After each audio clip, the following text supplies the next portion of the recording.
Hello friends, मेरा नाम है अरहान सैफ़ी और मैं आपके लिए एक चैनल क्रिएट करके लेके आया हूँ जिसका नाम है ए फॉर एप्पल। ना नाजिम ना, ए फॉर एप्पल नहीं, ए फॉर एमर्स। तो मैंने आपके लिए जो है एक चैनल क्रिएट किया है जिसका नाम है ए फॉर एमर्स। यानी कि ये चैनल उन बच्चे के लिए है जिन्होंने अपना एम्स या टारगेट जो है सेट कर रखा है कुछ अचीव करने के लिए, ठीक है ना। तो बेसिकली फोकस रहेगा 9th और 10th क्लास की साइंस पे, यानी कि मैं जो सब्जेक्ट पढ़ाने वाला हूँ वो क्या है, साइंस। तो कौन सी क्लास को, 9th और 10th के लिए। तो डेली जो है मैं लेक्चर्स अपलोड करूँगा। 9th क्लास के लिए सुबह जो है मैं अपलोड करूँगा 10 बजे के करीब, और 10th क्लास के लिए मैं शाम में अपलोड करूँगा 6 बजे के करीब, ठीक है ना। तो यार फर्स्ट टर्म तो जो है तुम्हारा 10th वाले बच्चों, अभी जो मैं लेक्चर लेने वाला हूँ 10th क्लास के लिए है कि तुम्हारा फर्स्ट टर्म तो जो है जैसे तैसे गुजर गया, ठीक है ना। लेकिन अपना फोकस क्या है अब सेकंड टर्म पे, कि सेकंड टर्म को क्या है, फोड़ के आना है, ठीक है ना। तो सबसे पहले जो चैप्टर हम शुरू करने वाले हैं वो तुम्हारा कौन सा है, कार्बन एंड इट्स कंपाउंड, ठीक है ना। तो ये चैप्टर जो है इस लेक्चर में हम स्टार्ट करेंगे। लेकिन जो है 2 मिनट में बता दूं कि तुम्हारा ये भी जो साइंस है, ये जो मैं जो तुम्हें सब्जेक्ट पढ़ाने वाला हूँ साइंस, पहली बात तो उसका मतलब तुम्हें समझ में आना चाहिए। साइंस का मतलब होता है टू नो, यानी कि कुछ जानना। यानी कि बेसिकली हम जो पढ़ेंगे कुछ ना कुछ जानेंगे, कुछ ना कुछ नया जानने की क्या करेंगे, कोशिश करेंगे। बात समझ में आ रही है। साइंस का मतलब क्या होता है, जानना। तो हमारा जो फोकस रहेगा कुछ ना कुछ जानने पे रहेगा, ठीक है ना। रटने पे कुछ भी फोकस नहीं करना, ठीक है ना। किसी भी चीज को याद करना या रटना नहीं है, रटना मना है।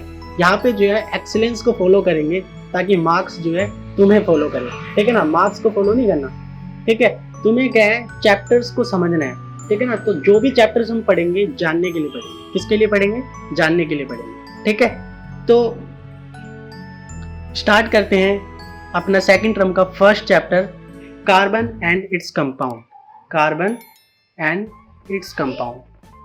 तो यार हिंदी वाले भी साथ में बने रहना, मैं बोलता रहूँगा साथ में।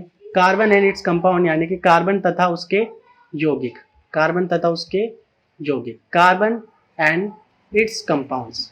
तो शुरू करते हैं carbon and its compound, carbon तथा उसके यौगिक, बिना किसी टाइम वेस्ट किए, ठीक है। तो कार्बन क्या है, एक एलिमेंट है। तुमने जो है 20 एलिमेंट जो है पढ़े होंगे, हाइड्रोजन से लेकर कैल्शियम तक तुम्हें याद होने चाहिए, ठीक है। तो कार्बन भी एक एलिमेंट है जो कौन से नंबर पे आता है, 6ठे नंबर पे आता है। यानी कि कार्बन की परमाणु संख्या है, उसका एटॉमिक नंबर कितना होता है, 6 होता है। कार्बन एक एलिमेंट है, बात समझ में आ गई। एंड इट्स कंपाउंड यानी कि वो जो है कार्बन अपने ही जैसे कार्बन या अन्य तत्वों के साथ या अदर एलिमेंट्स के साथ कंबाइन होकर क्या बनाता है, कंपाउंड्स बनाता है, या फिर क्या बनाता है, यौगिक बनाता है। क्या बनाता है, यौगिक बनाता है, ठीक है ना।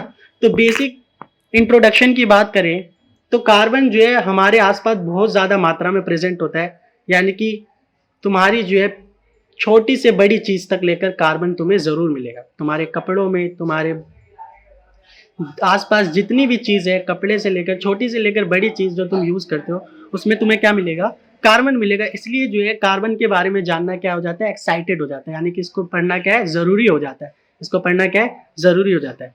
तो तुम्हें ये समझ में आना चाहिए कि कार्बन जो है तुम्हारा अर्थ क्रस्ट पे, कार्बन जो है, कार्बन अर्थ क्रस्ट पे कितना पाया जाता है, इसकी अमाउंट याद रखनी है। तो अर्थ क्रस्ट पे कितना पाया जाता है ये कार्बन, 0.02%। कितना पाया जाता है, 0.02%। यानी कि पृथ्वी की भूपर्पटी, यानी कि तुम्हारा जो अर्थ सरफेस होता है, धरती जो जमीन है तुम्हारी, उस पर कार्बन कितना मिलता है, 0.02% मिलता है। सबको याद हो गया, ठीक है।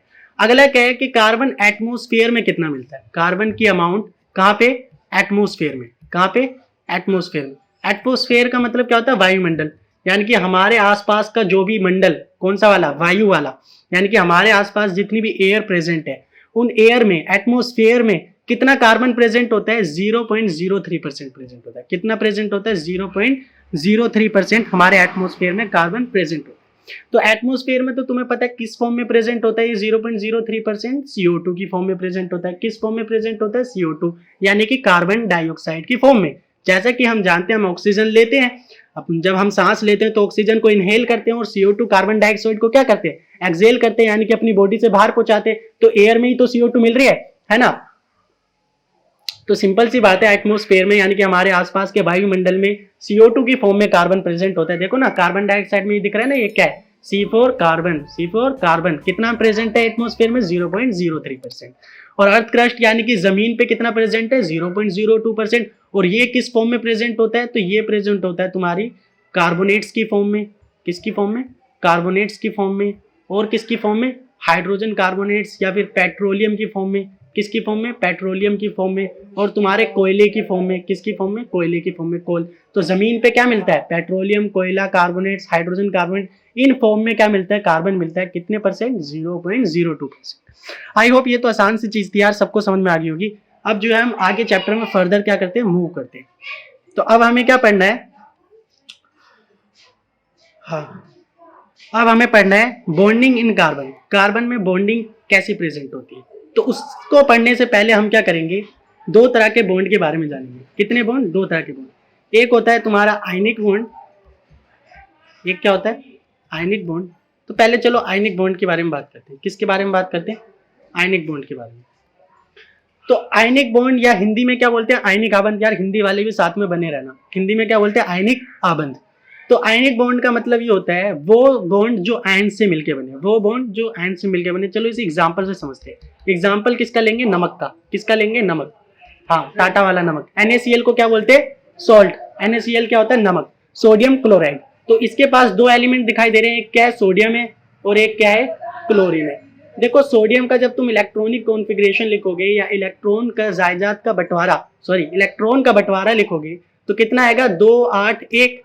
क्लोरीन के इलेक्ट्रॉन का बंटवारा करोगे यानी कि इलेक्ट्रॉनिक विन्यास या इलेक्ट्रॉनिक कॉन्फ़िगरेशन लिखोगे तो 2 8 7 बनेगा। बात समझ में आ रही है, ठीक है। तो देखो इसको अपना ऑक्टेट पूरा करने के लिए एक इलेक्ट्रॉन क्या है, देने की जरूरत है। जैसे एक इलेक्ट्रॉन दे देगा 2 8 8 की में क्या हो जाएगा, अपना ऑक्टेट पूरा। नोबल गैस कॉन्फ़िगरेशन यानी कि निष्क्रिय गैस का कॉन्फ़िगरेशन या विन्यास क्या कर लेगा, ये गेन कर लेगा। वहीं क्लोरीन 7 है, 7 इलेक्ट्रॉन देना क्या है, भारी काम है, तो 7 तो ये देगा नहीं। लेकिन ये इलेक्ट्रॉन जो एक दे रहा है उसको अगर क्लोरीन भाई साहब ले ले तो इसके 8 हो जाएंगे। कहने का मतलब ये है कि तुम्हारा सोडियम क्या कर दे, एक इलेक्ट्रॉन को दान कर दे, एक इलेक्ट्रॉन को लूज कर दे, और ये लूज किया हुआ इलेक्ट्रॉन क्लोरीन ले ले, क्लोरीन क्या कर ले, गेन कर ले। तो भाई साहब सोडियम जब एक इलेक्ट्रॉन लूज कर देगा तो क्या बना देगा, Na प्लस। क्या बना देगा, Na प्लस। जो इलेक्ट्रॉन देता है उस पर क्या आता है, प्लस चार्ज। क्या आता है, प्लस चार्ज। वहीं क्लोरीन जब इलेक्ट्रॉन गेन करेगा तो वो क्या बना देगा, Cl नेगेटिव। भाई साहब जो इलेक्ट्रॉन लेता है वो क्या बनाता है, नेगेटिव चार्ज। अब जो पॉजिटिव चार्ज बनाता है यानी कि जो इलेक्ट्रॉन देता है उसको हम बोलते हैं कैटायन। क्या बोलते हैं, कैटायन।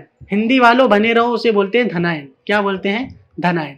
वहीं जिसने एक इलेक्ट्रॉन ले लिया, Cl नेगेटिव यानी कि क्लोरीन ने एक इलेक्ट्रॉन ले लिया, तो उसको क्या बोलते हैं, अनायन।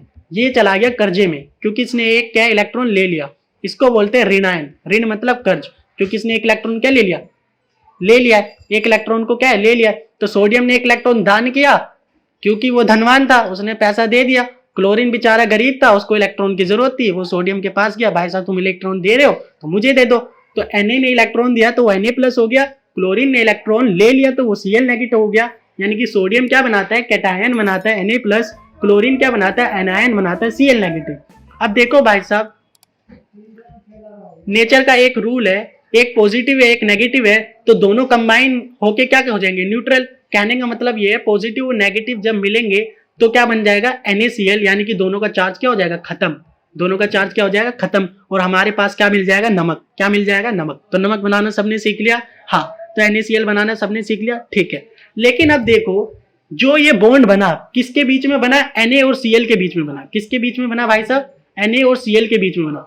तो इस बॉन्ड में देखो कैसे बना ये बॉन्ड। ये बॉन्ड बना है, एक ने इलेक्ट्रॉन दिया और एक ने लिया, यानी कि एक ने कैटायन बनाया और एक ने अनायन बनाया। टोटल मिला के बात ये है कि ये बॉन्ड जो बना वो किसकी वजह से बना, आयन की वजह से बना। किसकी वजह से बना, आयन की वजह से बना। यानी कि bond form due to ion. Bond क्यों बना, form due to ion. Bond बनने का कारण क्या था, आयन्स। यानी कि हिंदी वाले आयन ही कहते हैं आयन को, ठीक है ना। तो आयन की वजह से आबंध बन रहा है, इसलिए इसे क्या बोलते हैं, आयनिक बॉन्ड बोलते हैं या फिर आयनिक आबंध बोलते हैं। बात समझ में आ रही है, ठीक है। तो हमें तो भाई सब आयनिक बॉन्ड समझ में आ गया। आई होप सबको जो है आसानी से क्या है ये समझ में आ गया होगा, ठीक है। अब बात करते हैं कि कार्बन क्या आयनिक बॉन्ड बनाता है, क्या कार्बन जो है आयनिक आबंध बनाता है। चलो यार देख लेते हैं, अगर बनाता होगा तो या तो ये कैटायन बनाएगा या एनायन बनाएगा, क्योंकि आयनिक बॉन्ड या आयनिक आबंध बनाने की तो दो ही शर्त है, या तो वो चीज कैटायन बनाए या वो चीज क्या बनाए, एनायन बनाए। तो चलो कार्बन के बारे में देखते, कार्बन क्या करेगा। कार्बन की कुछ छोटी मोटी जानकारी लेते हैं। कार्बन का सिंबल क्या होता है, सी, ठीक है। इलेक्ट्रॉनिक विन्यास, इसका इलेक्ट्रॉनिक कॉन्फ़िगरेशन कितना होता है, 2 4, क्योंकि इसकी परमाणु संख्या क्या होती है, 6। इसका एटॉमिक नंबर कितना होता है, 6। इसका एटॉमिक नंबर कितना होता है, 6। और मास नंबर कितना होता है, 12। मास नंबर यानी कि इसका एटॉमिक मास यानी कि द्रव्यमान संख्या कितनी होती है, 12। तो इलेक्ट्रॉनिक कॉन्फ़िगरेशन कितना हो गया इसका, 2 4, यानी कि इसके लास्ट सेल में कितने इलेक्ट्रॉन है, 4। कहने का मतलब ये है, अगर कार्बन का एक स्ट्रक्चर बनाए तो बीच में क्या होता है, न्यूक्लियस, बीच में क्या होता है, नाभिक, उसके चारों ओर क्या होते हैं, सेल, या उसके चारों ओर क्या होते हैं, कक्ष। तो पहले वाले सेल में कितने इलेक्ट्रॉन है कार्बन के, 2 इलेक्ट्रॉन। तो भाई साहब 2 इलेक्ट्रॉन बना लिए, ठीक है। बाद वाले लास्ट वाले सेल में कितने इलेक्ट्रॉन है, 4। तो देखो 4 इलेक्ट्रॉन बना लिए, 1 2 3 4। बात समझ में आ गई, ठीक है। अब देखो कार्बन को अपना ऑक्टेट पूरा करने के लिए या अपने दूसरा जो लास्ट सेल है उसको पूरा करने के लिए या तो ये 4 इलेक्ट्रॉन कहीं से लेके आएगा, या तो 4 इलेक्ट्रॉन इसको कोई दे दे आके। 4 इलेक्ट्रॉन क्या कर दे, कोई आके से दे दे। तो 4 4 8 हो जाएंगे टोटल, यानी कि सेकंड या लास्ट वाले कक्ष में भी पूरे 8 इलेक्ट्रॉन भर जाएंगे। या फिर दूसरी सिचुएशन ये हो सकती है, कार्बन अपने लास्ट 4 इलेक्ट्रॉन ही भगा दे। कार्बन अपने अंदर से 4 इलेक्ट्रॉन ही क्या कर दे, ये जो 4 इलेक्ट्रॉन हमने बाहर बनाए हैं इसी को क्या कर दे, लूज कर दे, है ना। या तो 4 इलेक्ट्रॉन कहीं से ले ले, कोई भाई साहब आया और उसने जो है कार्बन को 4 इलेक्ट्रॉन दान कर दिए। या तो ये सिचुएशन हो सकती है ऑक्टेट पूरा करने के लिए, या फिर ये सिचुएशन हो सकती है कार्बन अपने अंदर के जो लास्ट इलेक्ट्रॉन है 4, वो चारों जो है हटा दे ताकि 2 इलेक्ट्रॉन जो फर्स्ट कक्ष में है, फर्स्ट सेल में, उसी से उसका क्या हो जाए, ऑक्टेट पूरा हो जाए। या तो ये चीज हो सकती है 4 इलेक्ट्रॉन दे दे, या ये चीज हो सकती है 4 इलेक्ट्रॉन ले ले। बात समझ में आ रही है। और तुम्हें पता है जब कार्बन अगर 4 इलेक्ट्रॉन देगा तो C4 पॉजिटिव बनाएगा, जिसे क्या बोलेंगे, कैटायन बोलेंगे। क्या बोलेंगे, कैटायन बोलेंगे। या फिर कार्बन अगर 4 इलेक्ट्रॉन लेता है तो C4 नेगेटिव बोलेंगे, उसे क्या बोलेंगे, अनायन बोलेंगे। हम सीख चुके हैं, कैटायन यानी कि पॉजिटिव वाला धनायन, और अनायन मतलब नेगेटिव वाला ऋणायन। जो इलेक्ट्रॉन देता है वो कैटायन बनाता है, जो इलेक्ट्रॉन लेता है वो एनायन बनाता है। तो हमने 2 पॉसिबिलिटी देखी, या तो कार्बन 4 इलेक्ट्रॉन दे देगा या कार्बन 4 इलेक्ट्रॉन ले लेगा। अगर दे देगा तो कैटायन बनाएगा, ले लेगा तो क्या बनाएगा, एनायन बनाएगा। बात समझ में आ रही है, ठीक है। लेकिन यार देखो, अब समझना, कार्बन ना तो कैटायन फॉर्म कर सकता है ना ही एनायन फॉर्म कर सकता है। क्यों ये कैटायन या एनायन नहीं बना सकता उसको समझना। पहले बात करते हैं 4 इलेक्ट्रॉन जो है इसके अंदर से जो है निकालने की, 4 इलेक्ट्रॉन जो है कार्बन के अंदर से लूज कराने की। तो देखो यार, अगर हम बात करें कार्बन के न्यूक्लियस पे, अगर हम बात करें किस पे, कार्बन के न्यूक्लियस पे, तो कार्बन के न्यूक्लियस के अंदर कितने प्रोटॉन होंगे, याद करो, जितनी एटॉमिक नंबर होती है उतने ही क्या होते हैं, प्रोटॉन के नंबर होते हैं। तो कार्बन का एटॉमिक नंबर या परमाणु संख्या कितनी है, 6। तो उसके अंदर प्रोटॉन के नंबर भी कितने होंगे, 6। तो प्रोटॉन कितने हो गए, 6 क्या हो गया, प्रोटॉन, जिसपे क्या चार्ज है, पॉजिटिव। क्या चार्ज है, पॉजिटिव, ठीक है। अब इसके जो चारों ओर इलेक्ट्रॉन घूम रहे हैं वो कितने घूम रहे हैं, 2 तो पहले कक्ष में, 4 लास्ट में, तो 6 इलेक्ट्रॉन घूम रहे। कितने इलेक्ट्रॉन घूम रहे, 6। बात समझ में आ रही है, ठीक है। तो यार न्यूक्लियस के अंदर के जो 6 प्रोटॉन है वो 6 इलेक्ट्रॉन को क्या है, खींच के रखा हुआ है, क्योंकि इलेक्ट्रॉन पे क्या होता है, नेगेटिव चार्ज होता है। इलेक्ट्रॉन पे क्या होता है, नेगेटिव चार्ज होता है। तो देखो, जब तुम इलेक्ट्रॉन, तुमने मान लो 1 इलेक्ट्रॉन निकाला कार्बन के अंदर से, मान लो तुमने क्या कर दिया, ये तुम्हारा न्यूक्लियस है और ये तुम्हारा फर्स्ट सेल है, और ये सेकंड सेल में से मान लो 4 इलेक्ट्रॉन थे, अब 3 ही बचे, यानी कि तुमने कार्बन के अंदर से लास्ट सेल में से 1 इलेक्ट्रॉन निकाल लिया। तो 1 इलेक्ट्रॉन जब तुम निकाल लोगे तो न्यूक्लियस के पास कितने प्रोटॉन है, प्रोटॉन तो 6 ही रहेंगे। न्यूक्लियस के पास कितने प्रोटॉन रहेंगे, 6 ही रहेंगे। बात समझ में आ रही है। लेकिन इलेक्ट्रॉन कितने हो गए, इलेक्ट्रॉन कम हो गया है। अब इलेक्ट्रॉन टोटल कितने बचे, 2 तो पहले कक्ष में, लास्ट में कितने बचे, 3। तो इलेक्ट्रॉन सिर्फ 5 बचे। बात समझ में आ रही है। तो देखो, जब 6 प्रोटॉन थे और 6 इलेक्ट्रॉन थे, तो 6 प्रोटॉन 6 इलेक्ट्रॉन को संभाल रहा था, पॉजिटिव 6 पॉजिटिव चीज 6 नेगेटिव चीज को संभाल रही थी। लेकिन जैसे ही 1 इलेक्ट्रॉन निकल गया तो इलेक्ट्रॉन तो अब कितने बचे, 5। तो यार 6 पॉजिटिव वाले क्या 5 को नहीं संभाल पाएंगे, बहुत आसानी से संभाल पाएंगे। बात समझ में आ रही है। यानी कि उन 5 में 5 को बिल्कुल जकड़े हुए होंगे, 5 को बिल्कुल क्या कर लेंगे, जकड़ लेंगे।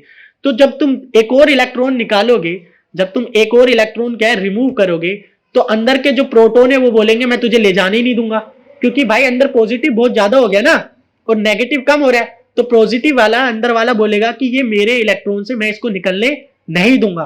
कहने का मतलब ये है कि बाहर के सेल से इलेक्ट्रॉन निकाल देना ये कोई हलवा वाला काम नहीं है कि तुमने इलेक्ट्रॉन लिया और खींच के निकाल दिया।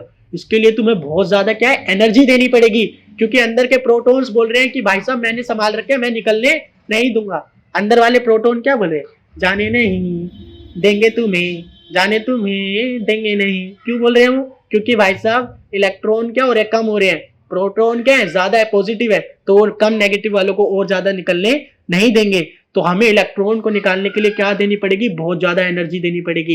इलेक्ट्रॉन को निकालने के लिए क्या देनी पड़ेगी, बहुत ज्यादा एनर्जी देनी पड़ेगी, और जो हमारे बस की बात नहीं है। यानी कि कार्बन के अंदर से इलेक्ट्रॉन निकालना आसान काम नहीं है, क्योंकि उसके लिए क्या देनी पड़ेगी, एनर्जी देनी पड़ेगी। तो बात समझ में आएगी, कैटायन क्यों नहीं बनाता, क्योंकि उसके अंदर से इलेक्ट्रॉन निकालना कोई आसान काम नहीं है, उसके लिए बहुत ज्यादा एनर्जी देनी पड़ती है। बात समझ में आ गई, ठीक है। अब बात करते हैं एनायन की। अब किसकी बात करते हैं, एनायन की। तो देखो एनायन की जब हम बात करेंगे तो हम क्या करेंगे, इलेक्ट्रॉन्स देंगे, इलेक्ट्रॉन्स क्या करेंगे, एक्स्ट्रा देंगे। तो हम बना लेते हैं, ये तुम्हारा न्यूक्लियस है जिसके अंदर कितने प्रोटॉन है, 6 प्रोटॉन है। उसके बाहर क्या है, कक्ष है, सेल है। तो 2 इलेक्ट्रॉन तो पहले कक्ष में हो गए, बाहर कितने थे, 4, 1 2 3 4। मान लो तुमने जो है 1 इलेक्ट्रॉन और दिया, 1 इलेक्ट्रॉन और दिया, तो अब इलेक्ट्रॉन 4 और कितने हो जाएंगे, टोटल 7 इलेक्ट्रॉन। कितने हो जाएंगे, 7 इलेक्ट्रॉन। लेकिन प्रोटॉन तो कितने थे, 6 ही थे। तो भाई साहब 6 पॉजिटिव बोलेंगे, मैं तो 6 इलेक्ट्रॉन को संभाल सकता हूँ, एक्स्ट्रा इलेक्ट्रॉन क्यों दे रहे हो, उसको संभालना तो मेरे बस की बात नहीं है। चलो मान लो उसने 7 इलेक्ट्रॉन को भी कैसे न कैसे संभाल लिया, कैसे न कैसे संभाल लिया, लेकिन तुमने क्या किया, एक और इलेक्ट्रॉन दे दिया।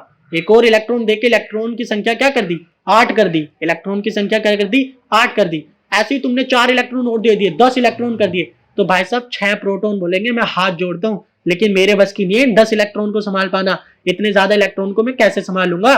तो यही बात हो जाती है यार। इसलिए जो है ये 4 इलेक्ट्रॉन ना ही दे सकता है, ना ही 4 इलेक्ट्रॉन ले सकता है। 4 इलेक्ट्रॉन इसलिए नहीं दे सकता क्योंकि इसके अंदर से इलेक्ट्रॉन निकालना आसान काम नहीं है, बहुत ज्यादा एनर्जी देनी पड़ेगी। और ये 4 इलेक्ट्रॉन ले भी नहीं सकता क्योंकि प्रोटॉन यानी कि अंदर का जो न्यूक्लियस है वो इलेक्ट्रॉन को संभालने से क्या कर देगा, मना कर देगा। इतने सारे इलेक्ट्रॉन कैसे संभालू मैं।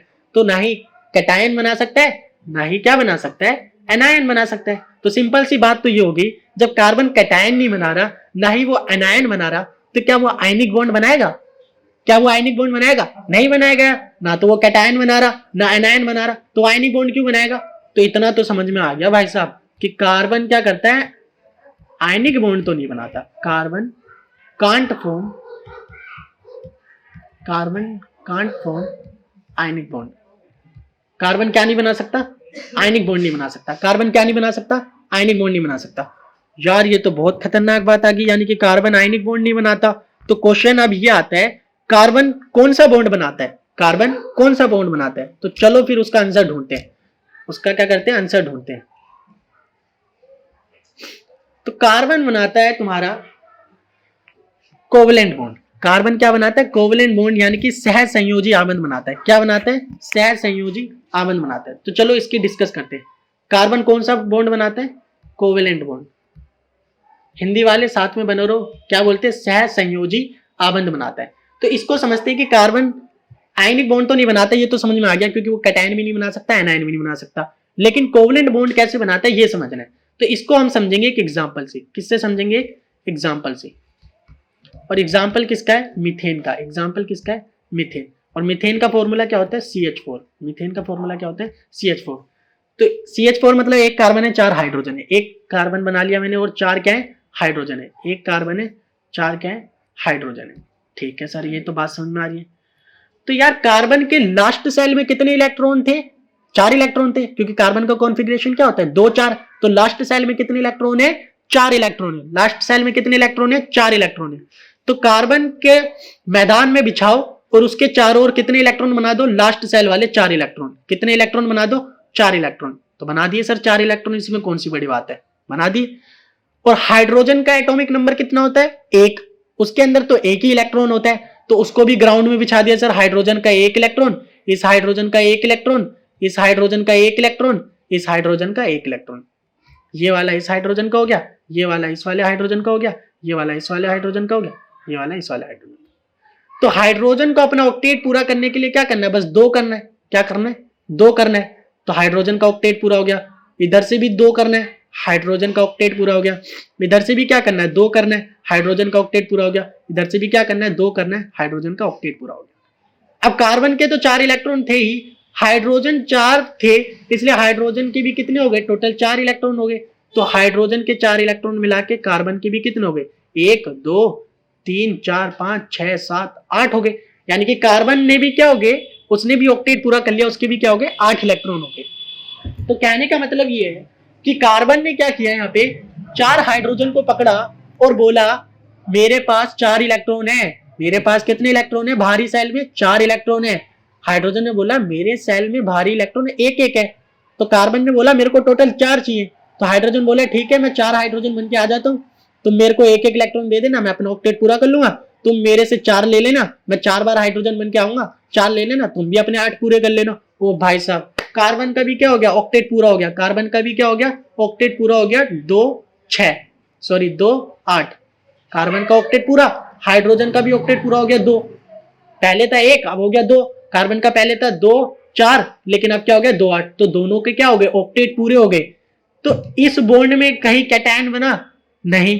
क्या किसी ने पूरा पूरा इलेक्ट्रॉन देके कैटायन बनाया, नहीं। क्या किसी ने पूरा पूरा इलेक्ट्रॉन लेके एनायन बनाया, नहीं।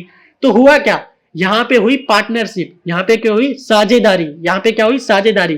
कार्बन ने बोला एक हाइड्रोजन तेरा, एक हाइड्रोजन मेरा, एक हाइड्रोजन तेरा, एक हाइड्रोजन मेरा, एक हाइड्रोजन एक इलेक्ट्रॉन तेरा, एक इलेक्ट्रॉन मेरा, एक इलेक्ट्रॉन तेरा, एक इलेक्ट्रॉन मेरा। कहने का मतलब यह है कार्बन ने अपने इलेक्ट्रॉन हाइड्रोजन के साथ क्या कर लिए, साझेदारी में ले लिए, पार्टनरशिप में ले लिए कि 4 इलेक्ट्रॉन मेरे पास भी रहेंगे, तेरे पास भी रहेंगे। हाइड्रोजन ने भी बोला ठीक है, एक एक इलेक्ट्रॉन मेरे पास भी रहेंगे, तेरे पास भी रहेंगे, तेरा भी ऑक्टेट पूरा, मेरे भी ऑक्टेट पूरा। तो यहां पे कोई आयन बना, नहीं बना। क्या किसी ने इलेक्ट्रॉन पूरे पूरे लूज किए, नहीं किए। क्या किसी ने पूरे पूरे इलेक्ट्रॉन गेन किए, नहीं किए। लेकिन यहां पे क्या हुई, इलेक्ट्रॉन की शेयरिंग हुई, इलेक्ट्रॉन की क्या हुई, शेयरिंग हुई। तो कोवलेंट बॉन्ड कैसे बनता है, due to sharing of electron. कैसे बनता है, शेयरिंग ऑफ इलेक्ट्रॉन, यानी कि इलेक्ट्रॉन की साझेदारी से बनता है, पार्टनरशिप से बनता है। शेयरिंग ऑफ इलेक्ट्रॉन, इलेक्ट्रॉन की साझेदारी या इलेक्ट्रॉन की किससे बनता है, पार्टनरशिप से बनता है। बात समझ में आ रही है, यहाँ पे कोई कैटायन या एनायन नहीं बनता है, इसलिए इसे आयनिक बॉन्ड नहीं बोलते हैं, इसे क्या बोलते हैं, कोवेलेंट बॉन्ड बोलते हैं। क्योंकि यहाँ पे क्या बनता है, इलेक्ट्रॉन्स की शेयरिंग की वजह से बॉन्ड बनता है, इसलिए इसे सह संयोजी आबंध कहते हैं। क्योंकि सह मतलब सहपाठी, अपने दोस्तों के साथ क्या कर लिए, इलेक्ट्रॉन की साझेदारी कर लिए। बात समझ में आ रही है। कार्बन के यहाँ पे दोस्त क्या है, 4 हाइड्रोजन, जिनके साथ क्या कर ली, उसने दोस्ती कर ली, पार्टनरशिप कर ली और बॉन्ड बना लिया। और एक बॉन्ड कितने इलेक्ट्रॉन से बन रहा है, 2 इलेक्ट्रॉन से बन रहा है। बात समझ में आ रही है। ये जो डंडा दिखा रहे हैं उसे क्या बोलते हैं, बॉन्ड बोलते हैं। जो डंडा दिखा रहे हैं उसे क्या बोलते हैं, बॉन्ड बोलते हैं। और एक बॉन्ड या एक डंडा कितने इलेक्ट्रॉन से बन रहा है, 2 इलेक्ट्रॉन से बन रहा है। बात समझ में आ रही है। तो कार्बन ने कितने डंडे बनाए, 4 डंडे। तो कार्बन कितने बॉन्ड बनाता है, 4 बॉन्ड बनाता है। कार्बन दिख रहा है ना, कितने डंडे बने यहाँ पे, 1 2 3 4। तो कार्बन ने कितने बॉन्ड बनाए, 4। तो कार्बन ऑलवेज फॉर्म, ये बहुत इंपॉर्टेंट बात है, याद रखने सबको, carbon always form 4 bond. Carbon हमेशा कितने बॉन्ड बनाता है, 4 ही बॉन्ड बनाता है। 4 ही बॉन्ड बनाने का मतलब क्या है, क्योंकि इसके लास्ट सेल में 4 इलेक्ट्रॉन है, तो 4 ये किसी को देगा और दूसरे 4 जो है इसको देंगे। तो ये हमेशा क्या है, अपने 4 इलेक्ट्रॉन क्या कर रहा है, मैदान में बिछा रहा है, यानी कि पार्टनरशिप में दे रहा है। इसलिए हमेशा कितने बॉन्ड बना सकता है, सिर्फ 4 ही बॉन्ड बना सकता है। तो कार्बन कितने बॉन्ड बनाता है, 4 बॉन्ड बनाता है। और कौन सा बॉन्ड बनाता है, क्या आयनिक बॉन्ड बनाता है, नहीं। तो कौन सा बॉन्ड बनाता है, पार्टनरशिप वाला बॉन्ड बनाता है, उसको क्या बोलते हैं, कोवेलेंट बॉन्ड। हिंदी में क्या बोलते हैं, सह संयोजी आबंध बनाता है। बात समझ में आ गई, ठीक है। तो अब समझ में आ गया कार्बन आयनिक बॉन्ड नहीं बनाता, उसके 2 रीजन मैंने दे दिए। कौन सा बॉन्ड बनाता है ये भी याद हो गया, हाँ कोवेलेंट बॉन्ड बनाता है। तो एक काम करो कि आयनिक बॉन्ड और कोवेलेंट बॉन्ड में एक छोटा सा डिफरेंस लिख लो। क्या कर लो, एक छोटा सा डिफरेंस लिख लो।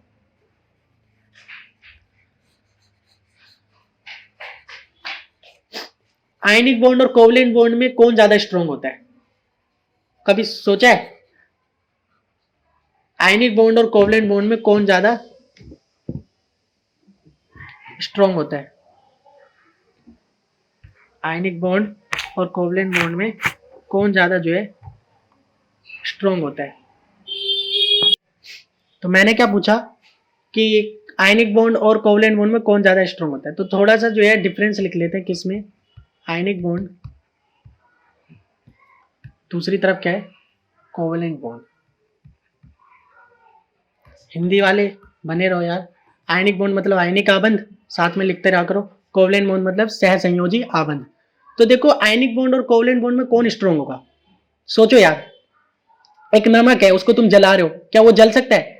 नहीं ना। तो नमक वाला बॉन्ड क्या होता है, बहुत ज्यादा स्ट्रॉन्ग होता है। वही तुम एक कागज है, क्या उसको जला नहीं दोगे? तो कागज वाला बॉन्ड तो क्या हो गया, वीक हो गया, क्योंकि कागज में क्या होता है, कार्बन होता है। तो कहने का मतलब ये है कि आयनिक बॉन्ड आयंस की वजह से बनता है, और जब आयंस आपस में चिपकते हैं ना, एक पॉजिटिव नेगेटिव चिपकता है, तो बहुत तगड़ा इलेक्ट्रोस्टैटिक वाला बॉन्ड बनता है, इसलिए ये क्या होता है, स्ट्रॉन्ग होता है। वही कोवलेंट बॉन्ड में तो यार सिर्फ साझेदारी हो रही है, इलेक्ट्रॉन की पार्टनरशिप आ रही है। क्या हो रही है, इलेक्ट्रॉन की पार्टनरशिप हो रही है, ठीक है ना। तो पार्टनरशिप तो यार टूट भी सकती है ना, पार्टनरशिप तो क्या है, टूट भी सकती है। एक इलेक्ट्रॉन जो है दो बंदों के बीच में बंटवारा हो रखा है, तो कभी भी इस बॉन्ड को क्या है, तुम आसानी से तोड़ सकते हो। लेकिन आयंस में भाई साहब पूरी चीज दी गई है, और पूरी चीज जो है इलेक्ट्रॉन ले गए हैं, तो इसको तोड़ना जो है बहुत मुश्किल होता है।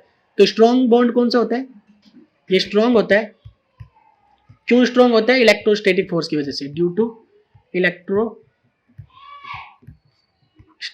Force, due to electrostatic force, यानी कि तुम्हारा स्थिर वैद्युत बल की वजह से, यानी कि पॉजिटिव और नेगेटिव के चिपकने की वजह से आयनिक बॉन्ड क्या होता है, ज्यादा स्ट्रॉन्ग होता है। वहीं कोवलेंट बॉन्ड क्या होता है, वीक होता है। क्यों वीक होता है, weak because here only sharing of electron से बनाइए, here sharing of electron occur, यहाँ पे सिर्फ शेयरिंग ऑफ इलेक्ट्रॉन हो रही है, तो ये पार्टनरशिप है, कभी भी टूट सकती है, इसलिए ये क्या होता है, वीक बॉन्ड होता है। बात समझ में आ रही है। अब मेल्टिंग पॉइंट और बॉइलिंग पॉइंट किसका स्ट्रॉन्ग होगा, मेल्टिंग पॉइंट और बॉइलिंग पॉइंट यानी क्वथनांक और गलनांक किसका ज्यादा होगा? तो आयनिक बॉन्ड क्या है, ज्यादा स्ट्रॉन्ग है, तो उसको तोड़ना मुश्किल हो रहा है, तो इसका मेल्टिंग पॉइंट एमपी मतलब मेल्टिंग पॉइंट, एंड बीपी मतलब ब्लड प्रेशर, नहीं बॉइलिंग पॉइंट, बायोलॉजी नहीं चल रही है, केमिस्ट्री चल रही है, ठीक है ना। तो बीपी मतलब बॉइलिंग पॉइंट, इनका क्या होता है, ज्यादा होता है, इनका क्या होता है, ज्यादा होता है। वहीं यहाँ पे मेल्टिंग पॉइंट और बॉइलिंग पॉइंट क्या होता है, कम होता है। मेल्टिंग पॉइंट और बॉइलिंग पॉइंट क्या होता है, कम होता है। कहने का मतलब ये है, क्वथनांक और गलनांक यानी कि आयनिक वाले क्या होंगे, उनको जलाना यानी कि उसको गलाना और उसको जो है उबालना क्या होगा, मुश्किल होगा। भाई कोवलेंट वाले तो वीक है यार, उनके फोर्सेस तो छोटे मोटे, उनको तो तुम हल्का सा जो है हीट भी कर दोगे तो टूट जाएंगे। तो उनका मेल्टिंग पॉइंट और बॉइलिंग पॉइंट क्या होता है, कम होता है, यानी कि वो जल्दी जो है उबल जाते हैं और जल्दी क्या हो जाते हैं, गल जाते हैं, क्योंकि उनका फोर्सेस क्या होता है, वीक होता है। बात समझ में आ रही है, ठीक है। तो ये सबको समझ में आ गया, ठीक है ना, सिंपल सी बात थी। और यहाँ पे कोई आयन फॉर्म नहीं होता है, यहाँ पे क्या होता है, नो आयन फॉर्म, सॉरी यहाँ पे आयन फॉर्म होते हैं, आयन्स फॉर्म। यहाँ पे क्या बनता है, कैटायन और एनायन बनता है, ions form, that is cation और एनायन। यहाँ पे कैटायन बनता है और क्या बनता है, एनायन बनता है। यहाँ पे कोई आयन बनता है, नहीं, यहाँ पे कोई आयन नहीं बनता, नो आयन्स फॉर्म। यहाँ पे क्या होती है, सिर्फ इलेक्ट्रॉन की शेयरिंग होती है, यहाँ पे कोई भी आयन नहीं बनता, ठीक है ना। तो यहाँ क्या है, इतना समझ में आ गया कि आयनिक बॉन्ड और तुम्हारे कोवलेंट बॉन्ड में क्या क्या जो है डिफरेंस होता है। तो इसी के साथ जो है हम यहाँ पे जो है लेक्चर को क्या है स्टॉप करते हैं। अगले लेक्चर में जो है हम बात करेंगे इलेक्ट्रॉन डॉट स्ट्रक्चर जो भी है, ठीक है ना। यहाँ पे जो है हम लेक्चर को क्लोज करते हैं। आई होप सबको जो है समझ में आया होगा, या जरा सी भी अगर तुम्हें लगा कि कंटेंट में या क्या है क्वालिटी है, क्या है क्वालिटी है, तो इस क्वालिटी को जो है अपने दोस्तों तक जरूर पहुँचाना है। लेक्चर अच्छा लगा है तो यार दोस्तों तक इसको जरूर पहुँचाओ, शेयर करो, ठीक है ना। वीडियो को जो है कोई भी डाउट बने तो तुम्हारा जो है कमेंट सेक्शन में तुम जो है लिख देना, हम क्या है लाइव आके उसको क्या है एक दिन डिस्कस कर लेंगे। तो जो भी डाउट हो उसको जो है कमेंट सेक्शन में लिख देना, ठीक है ना। तो मिलते हैं यार अगले लेक्चर में, तब तक के लिए जो है अल्लाह हाफिज, good bye, take care, all the best.